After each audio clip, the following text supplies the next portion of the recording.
فاتحہ۔ اللہم صلی علی محمد و آل محمد۔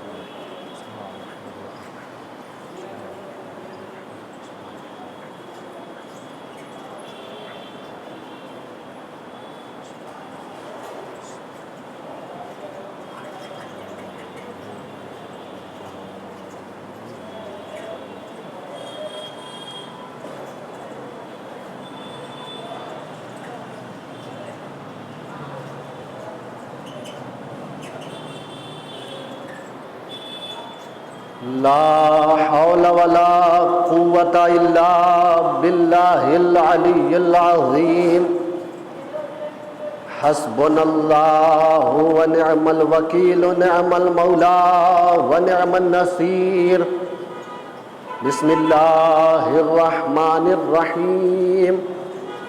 الحمد للہ الذی لا يبلغ مدحتہ القائلون ولا يحصي نعماءه العادون ولا يؤدي حقه المجتهدون الذي لا يدركه بعد الهمم ولا يناله غوث الفتن الذي ليس لصفته حد محدود ولا نعت موجود فطر الخلائق بقدرته ونشر الرياح برحمته ووتد بالصخور ميدان عرضه والصلاة والسلام والتحية والإكرام على صاحب الوقار والسكينة المدفون بأرض المدينة الذي سمي في السماء بأحمد وفي الأرضين بأبي القاسم محمد اللهم صل على محمد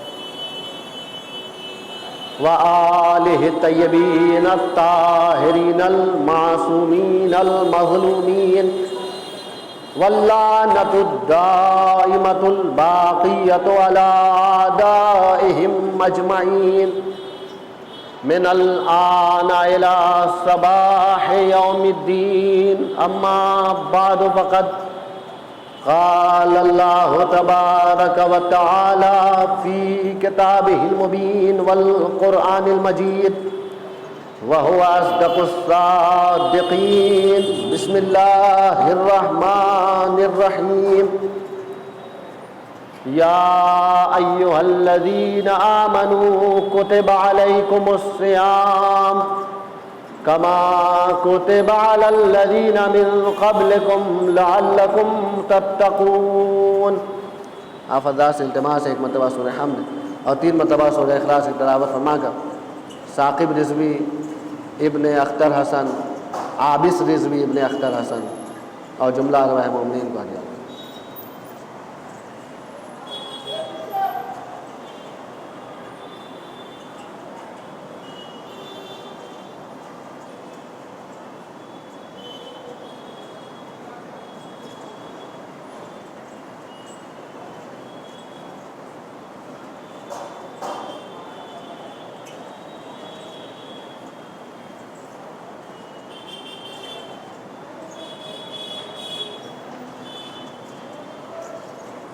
ماہ صیام کا یہ آخری جمعہ جسے جمعۃ الوداع کے نام سے جانا جاتا ہے، یعنی ہم ماہ مبارک رمضان کی خیر و برکت سے محروم ہونے والے ہیں۔ یہ یقیناً بڑے غم کی بات ہے، حزن و ملال کا مقام ہے۔ اولیاء الہی اور اللہ کے نیک بندے جب ماہ مبارک رمضان کی آمد ہوتی ہے تو خوش ہو جاتے ہیں۔ ماہ مبارک رمضان کی آمد پر ان کے چہرے حشاش بشاش نظر آتے ہیں، چہرے پر تبسم ہوتا ہے، رونق ہوتی ہے، کیوں؟ اس لیے کہ ان کی عید آ گئی ہے۔ اولیاء الہی کی عید کا نام ہے ماہ رمضان، اور جب ماہ مبارک رمضان کے اختتام پر پہنچتے ہیں تو حقیقی اللہ کے حقیقی بندے اور معبود حقیقی کے واقعی بندے غمزدہ ہو جاتے ہیں، روتے ہیں، گڑ گڑاتے ہیں، گریو زاری کرتے ہیں۔ کیوں؟ کیا ان سے کوئی نعمت چھن گئی ہے؟ کیا ان کے کسی عزیز کا انتقال ہو گیا ہے؟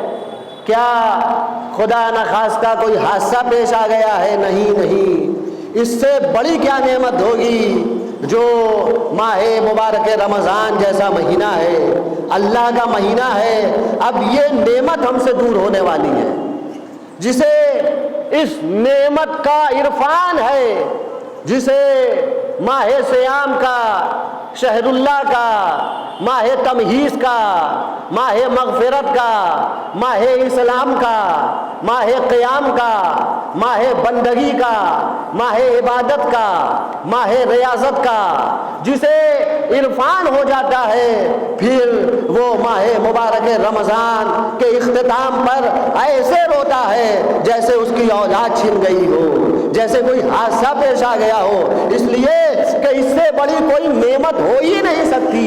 یہ اللہ کا مہینہ ہے، یہ شہر اللہ ہے، یہ اللہ کی ضیافت کا مہینہ ہے۔ لہذا ماہ مبارک رمضان کے اختتام پر ہمیں اس نقطے کی طرف متوجہ ہونا چاہیے کہ یہ کون سی نعمت ہے، یہ کتنی بڑی نعمت ہے۔ اگر ہم جیسے گناہ گار افراد ماہ مبارک رمضان کے اختتام پر عید کے منتظر ہیں اور عید کی تیاریوں میں مصروف ہیں، اور کہیں نہ کہیں دل میں یہ خوشی ہے کہ اب ماہ مبارک رمضان ختم ہوگا، اب ہم روزے جیسی عبادت سے آزاد ہو جائیں گے، اب ہم دن بھر جو چاہیں گے کھائیں گے، جو چاہیں گے پیئیں گے، ہمارے کھانے پینے پر کوئی پابندی عائد نہیں ہوگی۔ تو اگر دل میں خوشی ہے ماہ مبارک رمضان کے جانے کی، تو یقین جانیے ہمیں ماہ مبارک رمضان کی معرفت نہیں ہے، ہمیں قدر نہیں ہے، اس لیے کہ اگر معرفت ہو جاتی تو ہم بھی اولیاء الہی کی طرح گڑ گڑاتے، روتے، گریا کرتے، زاری کرتے۔ جسے نعمت کا عرفان ہوتا ہے، جسے نعمت کی قدر ہوتی ہے، وہ نعمت کے چھن جانے کے بعد غم کرتا ہے۔ جسے نعمت کا عرفان ہی نہیں ہے، جسے نعمت کی معرفت ہی نہیں ہے، جو قدر دانے نعمت الہی ہی نہیں ہے، اس کے لیے کوئی فرق نہیں ہے کہ یہ نعمت عظمیٰ ہو نہ ہو، ماہ رمضان ہو کہ ماہ شوال، کوئی مطلب نہیں، کوئی فرق نہیں، ماہ شوال ہو کہ ماہ ذی قعدہ، کوئی فرق نہیں۔ لیکن جن کے لیے یہ صرف ایک مہینہ نہیں ہے، یہ جس کے لیے ایام معدودات نہیں ہیں، چند دن نہیں ہیں، 29 اور 30 دن نہیں ہیں، بلکہ اس کی پوری زندگی کا اثاثہ ہے، سرمایہ حیات ہے، وہ اس نعمت کے جانے کے بعد یقیناً غمزدہ ہوگا۔ اور جب انسان کو ایسی قدر نعمت ہو جائے تو پھر وہ ماہ رمضان کی ایک تاریخ سے لے کر ماہ رمضان کی آخری تاریخ اور ہلال عید تک ویسے اس مہینے سے استفادہ کرے گا، کسب فیض کرے گا جیسے استفادہ کرنے کا حق ہے۔ میں اپنی بات کر رہا ہوں، آپ سب ماشاءاللہ مجھ سے بہتر ہیں، عبادت گزار ہیں، اطاعت گزار ہیں، قدر دان نعمت الہی ہیں، ماہ خدا کے عارف ہیں، عرفان ماہ خدا رکھتے ہیں، لیکن مجھ جیسے افراد گناہگار، خطا کار، نادان کیا جانے کہ یہ کیا ہے۔ ماہ رمضان کی نعمت کا مجھے کیا عرفان،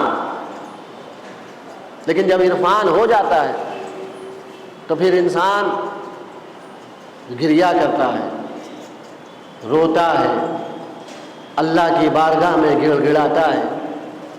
ماہ رمضان جہاں تمام تر حقوق کی بات کرتا ہے، وہیں حقوق الناس کے لیے بھی گفتگو کرتا ہے، اور انہی حقوق الناس میں الوداعی جمعے کو روز قدس قرار دیا گیا۔ الوداعی جمعے کو رہبر کبیر انقلاب نے اس لیے روز قدس قرار دیا ہے تاکہ دنیا کے تمام مظلومین کے ساتھ ہمدردی کا اعلان کیا جا سکے، بلا تفریق مذہب و ملت، کسی قوم کی قید نہیں، کسی مسلک کی قید نہیں، کسی مذہب کی قید نہیں، جہاں جتنے مظلوم ہیں ان کے ساتھ ہمدردی کے دن کو الوداعی جمعہ کہا جاتا ہے، روز قدس کہا جاتا ہے۔ ظالموں کا تو ہر دن ہوتا ہے، ظالم جب چاہتے ہیں مظلوموں پر ظلم کرتے ہیں، ہر دن ظالم کا ہے، کوئی دن تو مظلوم کا ہونا چاہیے۔ تو رہبر کبیر انقلاب نے اس دن کو جو آخری ماہ مبارک رمضان کا جمعہ ہے اسے روز مظلوم، روز احتجاج قرار دیا ہے، اور امیر المومنین کی وصیت پر عمل پیرا ہونے کا دن ہے، جس میں امیر المومنین نے فرمایا ہے کونا للظالم خصما وللمظلوم عونا۔ دیکھو میرے لخت جگر، یہ لخت جگر حسن و حسین سے نہیں کہا جا رہا ہے، بلکہ حسن و حسین کے ذریعے ہم محبان علی سے، ہم شیعان علی تک یہ پیغام پہنچایا جا رہا ہے، کونا للظالم خصما وللمظلوم عونا۔ دیکھو تم ہمیشہ مظلوموں کا ساتھ دینا، ظالم کے دشمن بن کر رہنا۔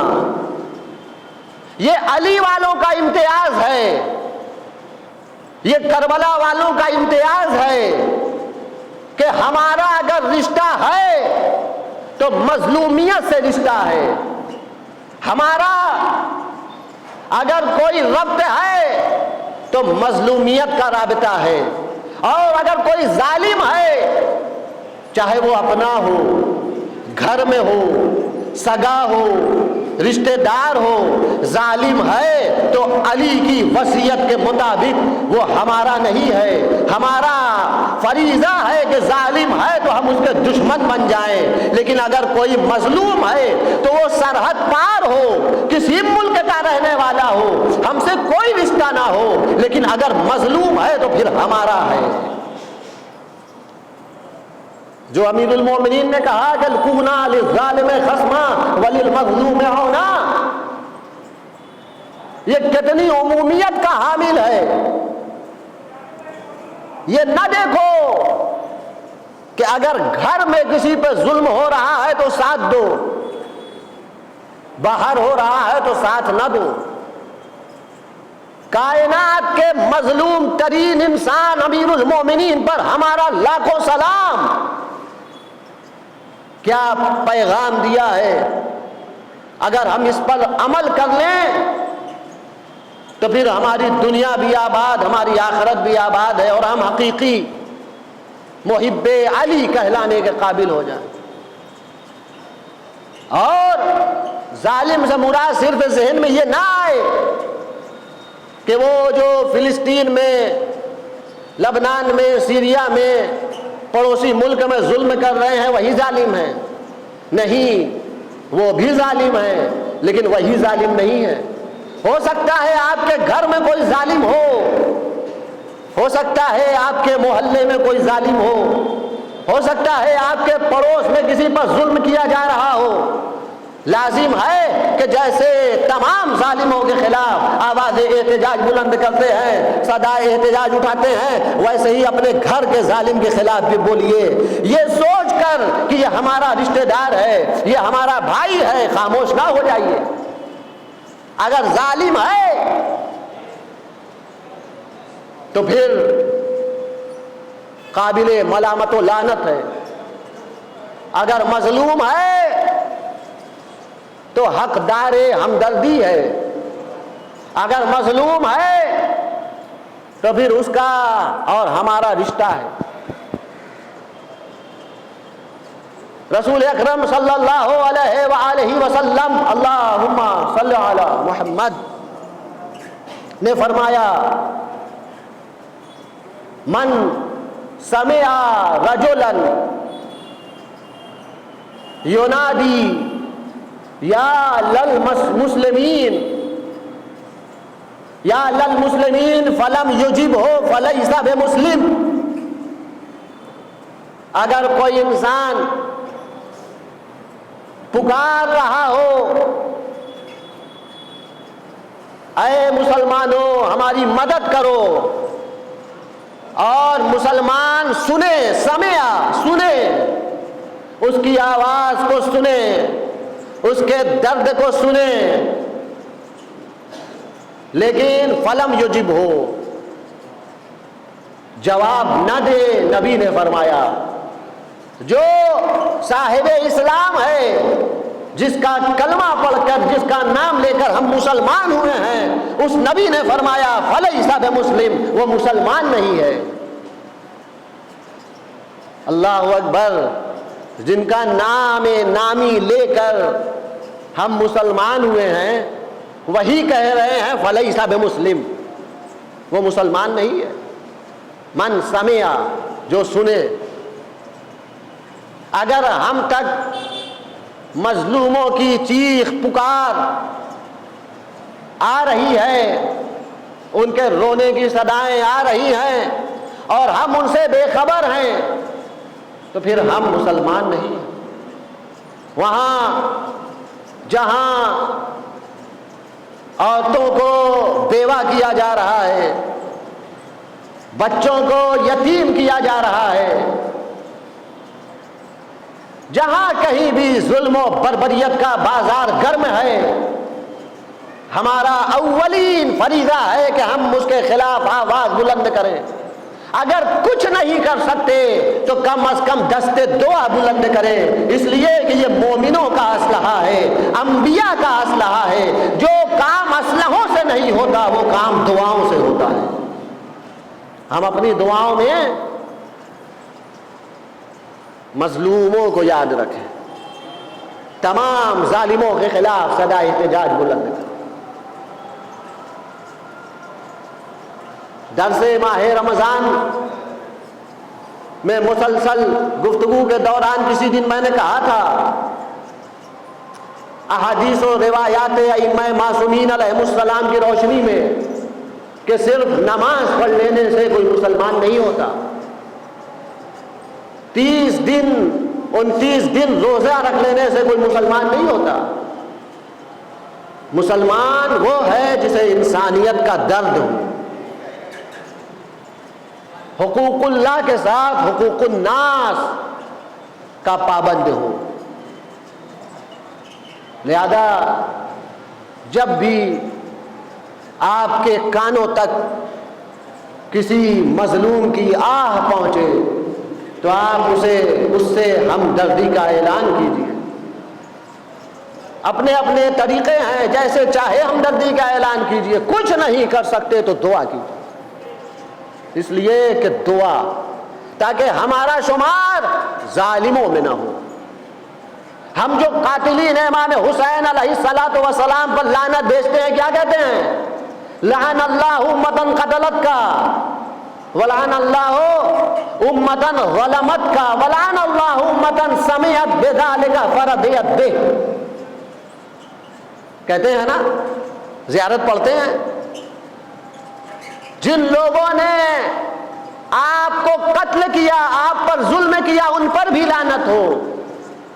جنہوں نے قتل کیا، جنہوں نے ظلم کیا، ان پر لعنت تو ہے ہی، جو سن کر راضی ہو گئے، یعنی صدائے احتجاج بلند نہیں کی، خاموش رہے، ان پر بھی لعنت ہے. اس کا مطلب یہ ہے کربلا کی تحریک ابھی بھی جاری ہے، کربلا کی تحریک رکی نہیں ہے.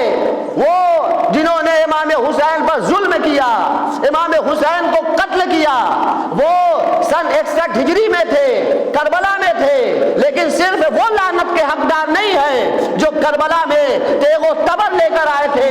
آج 1400 سال بعد وہ بھی لعنت کے حقدار ہیں جو قتل حسین پر راضی ہیں اور قاتلین حسین پر لعنت نہیں بھیجتے، صدائے احتجاج بلند نہیں کرتے.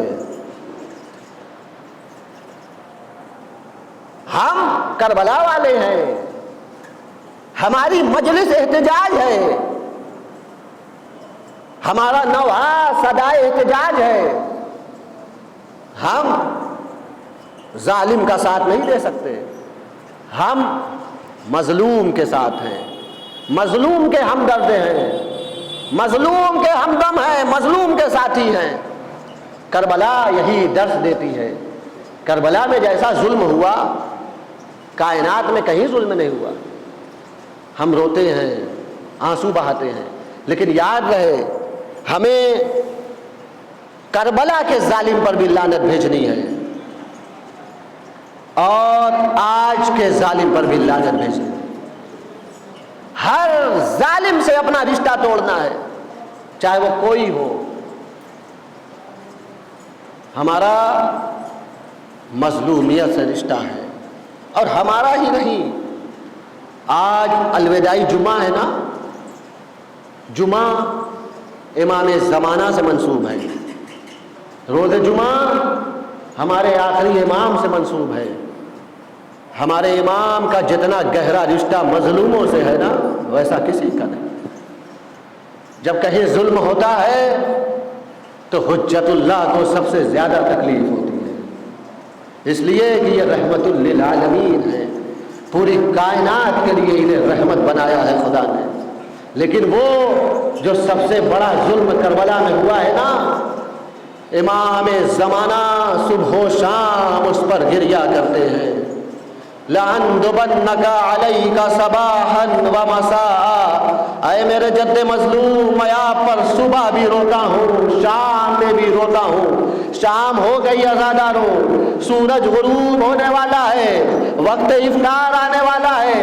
یہی وہ وقت ہے جب امام زمانہ پردہ غیب میں اپنے جد مظلوم پر آنسو بہا رہے ہیں. صبح بھی آنسو بہاتے ہیں، شام میں بھی آنسو بہاتے ہیں. اے امام زمانہ، آپ پر ہمارا لاکھوں سلام ہو. آپ آنسو بہاتے کا نہیں، صرف آنسو نہیں بہاتے. اللہ اکبر. وہ امام جو 1200 سال سے پردہ غیب میں ہے نا، وہ ہمارا امام جد مظلوم پر صرف آنسو نہیں بہاتا ہے، بلکہ وَلَا أَبْكِيَنَّ عَلَيْكَ بَدَلَ الدُّمُوعِ دَمًا. اے میرے جد مظلوم حسین، میں آپ پر آنسوؤں کے بدلے خون روتا ہوں. جس کے آنسو خشک ہو جائے وہ خون روتا ہے. کربلا کی مظلومیت ایسی مظلومیت ہے، اس کا حق یہ ہے کہ اس پہ آنسو نہیں خون بہایا جائے. اجرکم اللہ. روز جمعہ ہے، امام زمانہ کو سلام کیجئے. اللہ اکبر. امام زمانہ خون کے آنسو روتے ہیں. کسی نے پوچھا آپ خون کے آنسو کس پہ روتے ہیں؟ علی اکبر پر روتے ہیں. علی اکبر ہوتے تو وہ بھی روتے. امام نے کسی نے خواب میں، کسی سے خواب میں ملاقات ہوئی تو امام نے کہا اگر ہوتے تو وہ بھی روتے. عباس پر روتے ہیں، ہوتے تو وہ بھی روتے. علی اصغر پر روتے ہیں، ہوتے تو وہ بھی روتے. اولو محمد پر روتے ہیں، اگر یہ سب شہدائے کربلا ہوتے تو وہ بھی خون کے آنسو روتے۔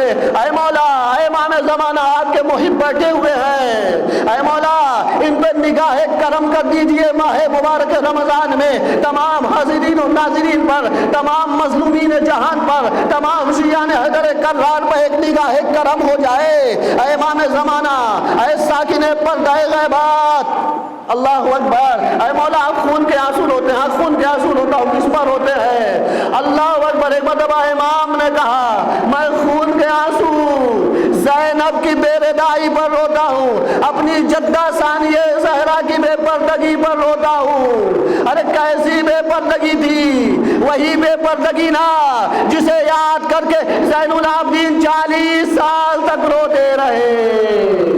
ہائے شام کا بازار، ہائے کوفے کا دربار، بہن بیٹیاں برہنہ سر تھی، منادی کی ندا تھی، تماشائیوں تماشا دیکھو۔